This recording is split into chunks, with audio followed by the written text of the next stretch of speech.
आपला दसरा आपली परंपरा ही टॅगलाईन घेऊन भाजप नेत्या मंत्री पंकजा मुंडे यांचा बीड जिल्ह्यातील भगवान भक्तिगड या ठिकाणी दसरा मेळावा होतो आणि त्या अनुषंगाने तयारी अंतिम टप्प्यात आलेली आपण समोर पाहतोय। भगवान बाबाची भव्य अशी इथं मूर्ती आहे। भगवान बाबांची जन्मभूमी असलेल्या सावरगाव घाट या ठिकाणी हा दसरा मेळावा होतो आणि पंकजा मुंडे नेमकं काय बोलणार, त्यांच्या बोलण्यातून ऊर्जा मिळते अशा पद्धतीने मुंडे समर्थकांची भावना असते। विशेषतः मोठ्या संख्येने लाखोच्या संख्येने लोक या ठिकाणी येतात।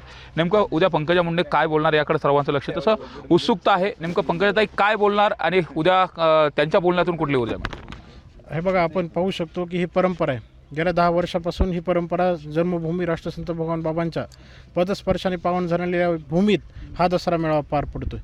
आपण पाहू शकता या ठिकाणी स्टेज असेल किंवा हेलिपॅडची व्यवस्था असेल किंवा ही पूर्व सदृश्य जी परिस्थिती होती ती आज पूर्णपणे राष्ट्रसंत भगवान बाबाच्या कृपा आशीर्वादाने या ठिकाणी पूर्णपणे ओसरलेली आहे। दसरा मेळावा मैदान 20 एकर परिसर हा पूर्णपणे कोरडा झाला आहे। पार्किंगची कुठलीही गैरसोय या ठिकाणी सावरगाव ग्रामस्थांच्या वतीने आम्ही या ठिकाणी होऊ देणार नाही आहेत। 1 लाख चिवड्याचे पाकिटं या ठिकाणी आलेले, 2 लाख बिस्लरी बॉटल या ठिकाणी आलेल्या आहेत आणि अजून काल माननीय पंकजाताई साहेबांनी आवाहन केल्यापासून पुरणपोळीचं जे काही सामान आहे ते सुद्धा यायला या ठिकाणी सुरुवात झालेली आहे। अशा पद्धतीने सर्व एकजुटीने एक दिलाने सर्व सावरगाव ग्रामस्थ एकत्रित येऊन हा पंकजाताईंचा भव्य दसरा मेळाव्याची परंपरा ही अशीच चालत राहणार आहे। निमंत्रण तुम्ही ताईला दिले, आणखी कोण या ठिकाणी प्रमुख येणार आहेत आणि उत्सुकता कशी आहे भाषणाची? आता तुम्ही पाहू शकता मुख्य आकर्षण आणि मुख्य निमंत्रण हे पंकजाताईंनाच असतं आणि आपण जे कुणी भगवान बाबाचे भक्त आहेत, जे कुणी 18 पगड जातीतील जे कुणी भगवान बाबाचे भक्त आहेत ते सर्वच या ठिकाणी निमंत्रित आहेत। त्यांचं या ठिकाणी स्वागत आहे। मात्र प्रत्येकाला भाषणाची उत्सुकता असते। यावेळेस आता ओबीसी आरक्षण बचाव आंदोलन चालू आहे, अशा पद्धतीने पूर परिस्थिती आहे। नेमकं काय एकंदरीत या संदर्भात उत्सुकता आहे तुम्हाला आणि ताई यातून कसा मार्ग काढतील का? तर बऱ्याच वेळेस त्यांनी सामाजिक जे प्रदूषण आहे त्याला निवळी होणार मी आणि हे सगळं निवळण्याच्या अनुषंगाने प्रयत्न करणार असं सांगितलेलं।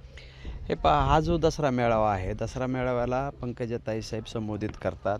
महाराष्ट्रातील गरीब, ऊसतोड कामगार, शोषित हा वर्ग या ठिकाणी मुख्यत्वे करून येतो। या ठिकाणी भगवान बाबांनी जी सुरू केलेली दसरा मेळाव्याची परंपरा आहे ती नंतर मुंडे साहेबांनी आणि मुंडे साहेबांनंतर आता पंकजाताई साहेब करतायत। ज्या वेळेस शक्य होईल मुंडे साहेबांनी सुद्धा या महाराष्ट्रामध्ये सामाजिक सलोख्याचं काम केलेलं आहे।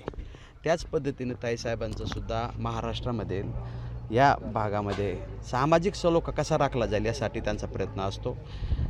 ते लोकांना मार्गदर्शन करतात, लोकांना ऐकण्याची इच्छा असते। उद्या काय ऐकायचं ताईकडून? आता ताईसाहेब मार्गदर्शन करतात, आम्ही भक्तगण आहोत, आम्ही फक्त ऐकणारे आहोत।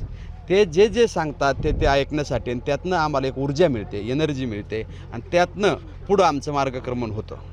एकंदरीत जर बघितलं तर ऊर्जा मिळते ताईंच्या भाषणामधून। आज सर्व युवक असतील, सर्वजण या मेळाव्याच्या अनुषंगाने उत्सुकता आहे। कशा पद्धतीने लोक या ठिकाणी पोहोचणार आहेत, काय तयारी झाली नेमकी? संपूर्ण महाराष्ट्रातून या गडावर मेळाव्यासाठी ताईचं भाषण ऐकण्यासाठी समाज आणि तरुण उत्सुक असतो। वेगवेगळ्या पद्धतीने तरुण या ठिकाणी येणार आहेत। आज बीड जिल्ह्यातून प्रत्येक तालुक्यामधून मोठ्या प्रमाणात तरुण या ठिकाणी सहभागी होणार आहेत। तरुणामध्ये विशेष करून ताईंचं आकर्षण आहे आणि ताई जे महाराष्ट्राला संदेश देतात तो या ठिकाणाहून संदेश जात असतो।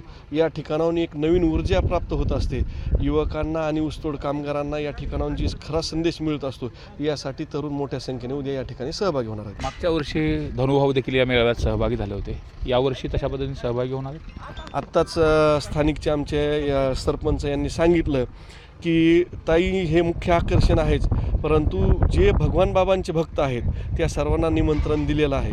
त्यामुळे कोण सहभागी होतील हे उद्या आपल्याला नक्कीच लक्षात येईल। नक्कीच या मेळाव्यातून ऊर्जा मिळते। मात्र उद्या ताई काय बोलणार याकडे प्रत्येकाला उत्सुकता असते। तुम्हाला कशी उत्सुकता आहे?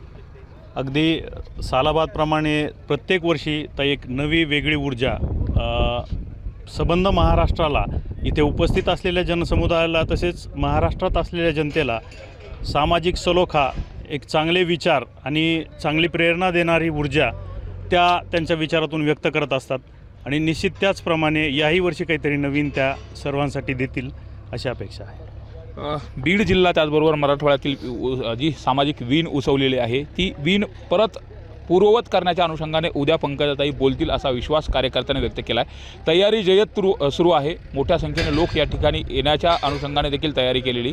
त्यामुळे नेमका उद्याचा दसरा मेळावा कसा असेल आणि पंकजाताई काय बोलतील याकडे संपूर्ण राज्याचं लक्ष लागलं आहे. सुरेश जाधव, न्यूज 18 लोकमत, भगवान भक्तिगड, बीड.